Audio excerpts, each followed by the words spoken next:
La génération 2000 dont je suis parti a grandi avec l'âge d'or des dessins animés. Franchement, c'était une époque incroyable. Aujourd'hui, j'ai décidé de parler d'un créateur de contenu que j'apprécie énormément et qui fait beaucoup d'animations, Cola Beam. Dernièrement, j'avais déjà fait une vidéo pour donner de la visibilité à un petit créateur de contenu qui traversait une période compliquée. Malheureusement, ça a mal tourné et j'ai dû supprimer ces vidéos après qu'il m'ait menacé et insulté. Mais honnêtement, j'avais adoré faire ce format. Et vu que vous avez beaucoup aimé le concept, je me suis dit que ça serait cool d'en refaire une sur un autre créateur. D'ailleurs, si vous voulez que je parle d'un créateur de contenu en particulier dans une prochaine vidéo, n'hésitez pas à le dire en commentaire, je regarde tout. Pour cette vidéo, on va retracer son parcours année par année. Mais avant de parler de la chaîne, faut comprendre d'où vient ce créateur. Cola Beam, de son vrai nom Cola Grasset, est le frère de Léo Grasset, le créateur de Dirty Biology. Les deux frères ont grandi ensemble et c'est vraiment un duo créatif familial depuis le départ. Selon certaines sources, ils auraient notamment vécu à Chiang Mai en Thaïlande à un moment de leur vie, ce qui donne déjà une idée du côté aventurier du bonhomme. Son frère et lui ont beaucoup travaillé ensemble, même si à un moment il s'est passé quelque chose qui a obligé les deux à prendre des chemins séparés. Mais bon, ça, on le verra par la suite. Cola Beam, c'est pas le genre de créateur qui sort 50 vidéos par an, mais quand il sort quelque chose, ça a de la gueule. Son format de signature, c'est simple. Il se représente lui-même en personnage animé et parle de son quotidien, de ses galères, de ses réflexions, avec son humour décalé. C'est drôle, c'est sincère et c'est ça qui accroche. Surtout que l'accent québécois c'est quand même assez chelou à comprendre au début. Heureusement, mon frère était habitué. Calisse, que t'en manges, toi, des Big Beans? Tabernacle à toi aussi, mon brave. Le 17 décembre 2014, Cola lance sa chaîne YouTube principale. Avant de se lancer en solo, Cola fait ses débuts au sein d'un collectif d'animation qui s'appelle Haye Prod. C'est un groupe de 4 artistes. Cola Grasset, Samka, Bim et Nicolas Martini. Chacun a son rôle. Samka et Bim s'occupent des animations. Nicolas Martini gère la musique et le sound design. Et Cola, lui, c'est le storyboard et la direction artistique. En gros, le chef d'orchestre. Et d'ailleurs, petit détail que beaucoup de gens ne savent pas, mais le Bim dans Cola Beam, il vient directement de ce collectif. Quand il est parti en solo, il a gardé ce pseudo et c'est devenu son identité sur YouTube. Il a un peu rendu hommage à Haye Prod. Leur première vidéo ensemble s'appelait Space Dog.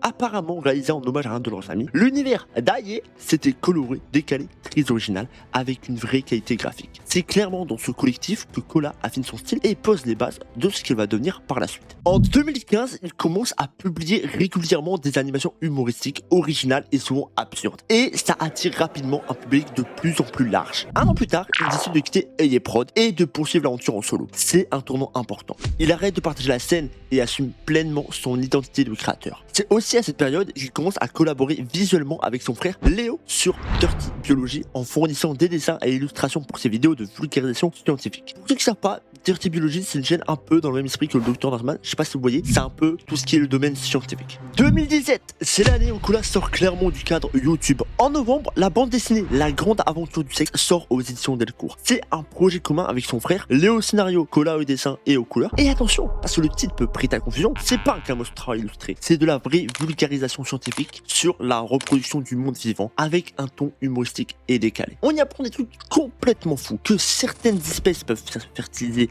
elles-mêmes, que des champignons ont 28 000 sexes différents. Je sais pas si vous vous rendez compte, 28 000 c'est quand même beaucoup. Je pense parmi ceux-là, il y a forcément le sexe tractopelle de combat, forcément. Ou que certains mollusques peuvent carrément changer de sexe. C'est de la science, mais raconté à la façon Cola, avec des dessins expressifs et beaucoup d'humour. Les retours sont globalement positifs, surtout de la part des fans de la chaîne. Le public apprécie le fait d'apprendre en s'amusant dans le même esprit que Dirty Biology. Les critiques spécialisées BD sont un peu plus mitigées sur la construction narrative, mais sur le travail de Cola en lui-même, les dessins sont reconnus comme efficaces et parfaitement adaptés aux propos scientifiques. Ce qui compte ici, c'est que Cola publie chez Delcourt, un des grands éditeurs de BD en France. C'est une vraie reconnaissance de son talent bien au-delà de YouTube et franchement, quand on prend du recul en seulement 3 ans, il est passé d'un petit collectif d'animation en Thaïlande à une BD publiée dans une grande maison d'édition française. C'est pas rien. Par la suite, après 2007, Kola commence à se développer sur Twitch. Il lance une chaîne secondaire sur YouTube où il poste des best-of et des let's play issus de ses streams Twitch, réalisés parfois en collaboration avec d'autres streamers, notamment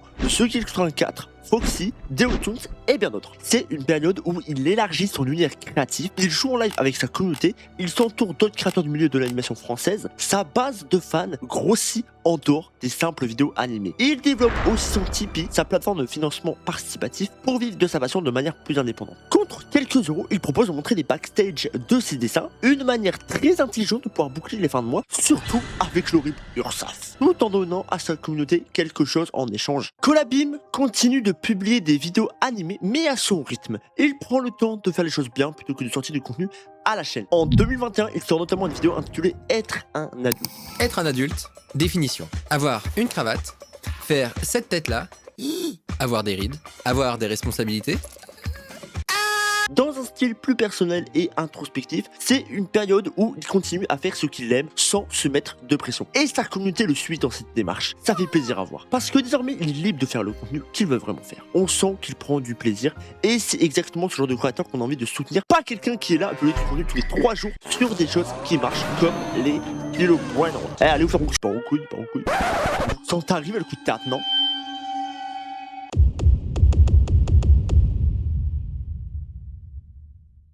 C'est là que tout bascule. Pas pour lui directement, mais pour son frère. Le 23 juin 2022, Mediapart publie une longue enquête dans laquelle 8 femmes accusent Léo Gracier de violences allant de sévices psychologiques au viol. C'est un séisme. Dirty Biology, c'est une chaîne suivie par plus d'1 million de personnes, un créateur respecté dans le milieu des vidéos scientifiques, et là d'un coup, tout s'effondre. Léo Gracier dément totalement les accusations et se dit à l'entière disposition de la justice. Mais les réseaux, eux, n'attendent pas. La communauté YouTube francophone prend position massivement. Des créateurs connus comme Manon Bril, qui fait partie des accusatrices pour des violences psychologiques, ou Enjoy Phoenix, parlent publiquement de l'affaire. Et forcément, les regards se tournent vers Kola. Les gens sur Twitter lui demandent de condamner son propre frère publiquement et se retrouvent à se faire insulter pour une affaire qui ne le concerne pas directement. C'est une position impossible. Soit tu trahis ton frère en public, soit tu te tais et tu passes pour un complice. Il n'y a pas de bonne réponse. En novembre 2022, une nouvelle plainte pour viol est déposée par Léa, une étudiante de Sciences Po de 22 ans. Et le parquet de Paris ouvre une enquête préliminaire. Dans la foulée, YouTube décide de démonétiser la chaîne de Dirty Biology en décembre 2022. Kola, lui, continue de créer malgré tout. Il poste une vidéo sur son voyage au Japon en mai 2022. Tellement qu'il y avait une file de gens qui me regardaient. Non, je rigole, c'était pas moi ça. Ça par contre, c'était moi. Et là, je twerk là. C'est comme ça? Ouais, c'est super. Mais l'ambiance autour de lui est clairement plombée. Et ça, c'est profondément injuste pour quelqu'un qui n'a rien à voir avec l'affaire. Après 5 mois de silence, Kola finit par s'exprimer publiquement sur la situation via un communiqué, ce qui provoque une nouvelle vague de réactions sur les réseaux. Il ne balance pas son frère, mais il prend ses distances. Voici son communiqué. On est le 4 janvier et l'histoire de Léo est entre les mains de la justice maintenant. J'ai attendu plus de 5 mois pour écrire ce message qui, j'espère, ne paraîtra pas malvenu. Et j'ai essayé de prendre la parole en parlant juste de moi, avec un tweet mal écrit qui a été mal interprété. Et les gens ont cru que je soutenais pas les victimes ou que je manquais tout simplement d'empathie. Le truc, c'est que dans ma position, je ne savais pas comment m'exprimer. Ça correspondait à marcher sur des œufs avec des chaussures en plomb. Donc j'ai décidé de juste parler de moi en les glissant. Arrêtez de lyncher les gens publiquement. Parce que Twitter arrive très bien à nous faire oublier qu'on parle à des humains et qu'on se permet des trucs qu'on dirait jamais en réel. Je tiens quand même à ajouter que je soutiens totalement la libération de la parole des femmes et j'ai hâte que le monde évolue sur ce sujet. Je vais vous raconter ce qui s'est passé de mon côté. Je me suis fait cancel par association.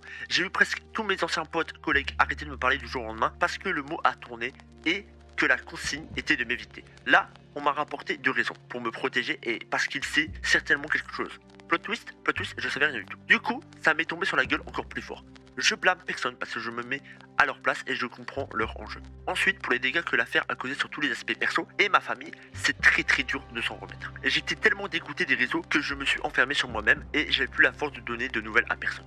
Ce qui m'a fait perdre des relations de taf et ça aussi j'ai du mal à m'en remettre. Mais pour le coup, c'est vraiment ma faute. J'aurais dû tenir mon équipe au courant, que je prenais du temps pour moi. Mais c'est dur de réagir correctement dans ce genre de situation. Bref, du coup, j'ai pris du temps isolé du monde, soutenu par ma copine, incroyable, sans qui je serais certainement encore en train de chialer sous ma couette à l'heure actuelle. C'est pour ça que je fais ce tweet plus de 5 mois après. J'ai besoin d'en parler pour exorciser et parce que ça m'impacte encore. Et j'ai pas encore streamé parce que j'étais incapable de parler de tout ça sans risquer de blesser de gens ou de mal m'exprimer.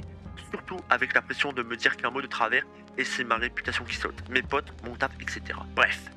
Tout ça pour dire que j'ai vu plein de gens du stream YouTube Game récemment et que ça va mieux de ce côté-là. Mais d'un point de vue perso, je suis encore très sensible donc je le prends cool et je me focus sur les choses importantes.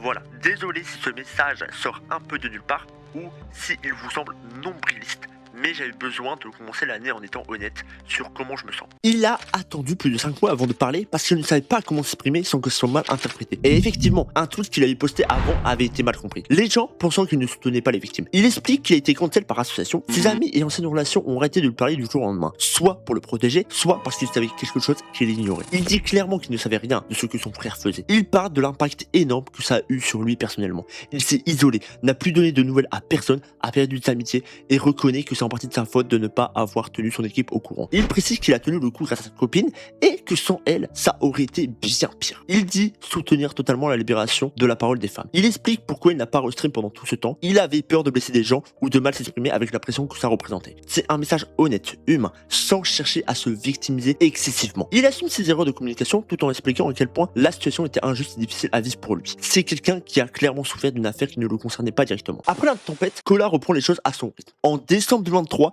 il sort une vidéo intitulée « Tomber malade ». Puis en février 2024, une nouvelle vidéo, il est de retour. Discrètement, mais sûrement. Ce qui est intéressant sur cette période, c'est qu'il ne met pas tous ses œufs dans le même panier. Sa chaîne gaming secondaire tourne à plein régime. Tout au long de 2024, il poste régulièrement des contenus gaming sur Twitch et YouTube en compagnie d'une petite équipe de créateurs avec qui il s'est entouré. C'est clairement de voir une vraie famille de créateurs autour de lui. Il dépasse aujourd'hui les 200 000 abonnés sur Instagram et plus de 1,7 million sur YouTube. En 2025, il continue de publier régulièrement sa chaîne gaming, toujours avec ce même humour et cette même énergie. Sa bio Twitch résume assez bien son état d'esprit, champion du monde de rigolade. Maintenant qu'on a retracé son parcours, parlons un peu de ce qui a vraiment marqué les gens, ces vidéos. Parmi les vidéos qui ont le plus cartonné et marqué sa communauté, il y en a plusieurs qui ressortent. D'abord, avoir un frère. Perso, les enfants uniques, je les ai toujours vus comme ça.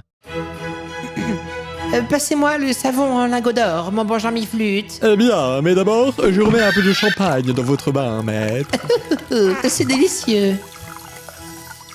Argent. Alors que chez nous, c'était plus comme ça.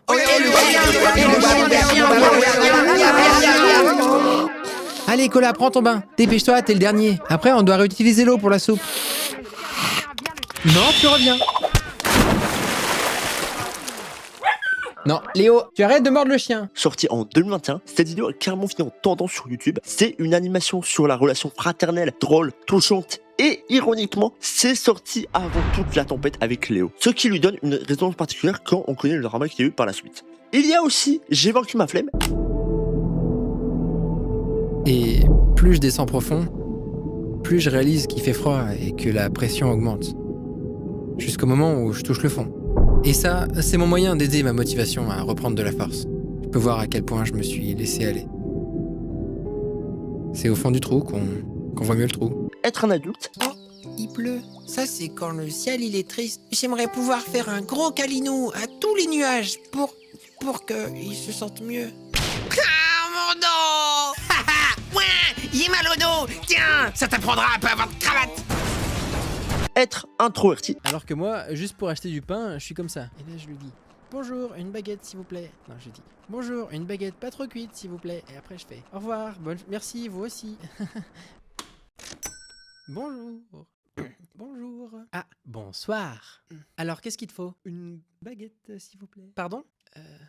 Du pain. Quoi? Pain.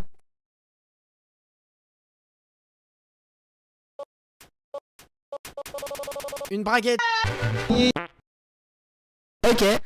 Merci. Vous aussi? Et j'aime pas attendre. Je déteste attendre. T'es là, tu fais rien. Prochain bus dans 4265 minutes. Des titres qui parlent d'eux-mêmes et qui montrent bien le style de Kola. Des sujets universels du quotidien, des trucs auxquels tout le monde peut s'identifier, transformés en petits films animés avec une vraie écriture derrière. Et pour ceux qui ont vécu le confinement, la vidéo « Comment j'ai survécu enfermé chez moi » Ok. Donc d'après ce que j'ai vu, ils sont très lents et ils se repèrent au son.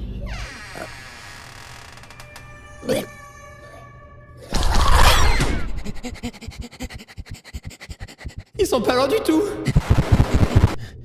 Merde, comment je vais faire? Faut quand même que je sorte pour acheter des chips, moi. Faut que je trouve une arme. Voyons voir. Alors... Une banane? Super.